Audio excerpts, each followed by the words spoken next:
ఆ మధ్య ఒక శాస్త్రవేత్త అన్నాడట, ఇక దేవునితో మనకు పని లేదు, ప్రపంచమంతా శాస్త్రమే, టెక్నాలజీ వృద్ధి పొందింది, మనం దేవుని మీద ఆధారపడాల్సిన అవసరం లేదు, మన తెలివితేటలతో ఏదైనా మనం చేయగలుగుతాం, ఇదిగో పలాంది నేను చేయబోతున్నాను అన్నాడట.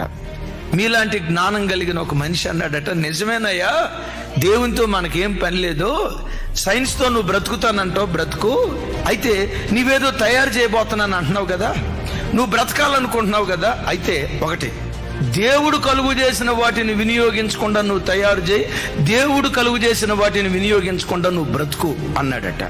వెంటనే వ్యక్తి అన్నాడట, అసలు దేవునితో నాకు పని లేదండి, దేవుడు తయారు చేసిన వాటితో నాకు అసలు పని లేదు, వాటిని నేను వాడుకోను అన్నాడట.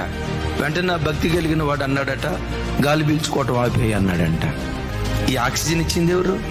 మున్సిపాలిటీ వాళ్ళ. ఈ నీళ్ళు ఇచ్చింది ఎవరు? ఈ వెలుతురు ఇచ్చింది ఎవరు? పీల్చే గాలి ఇచ్చింది ఎవరు అన్నాడట. అట్టట్లా జాంతానై నేను గాలి పీల్చుకుంటాను, దేవుడిచ్చింది మాత్రం వాడను, పలానా వస్తువు తయారు చేయబోతున్నానని మట్టి పట్టుకున్నాడట. ఓ పిచ్చోడా, ఆ భూమి కలుగు చేసింది ఎవరు?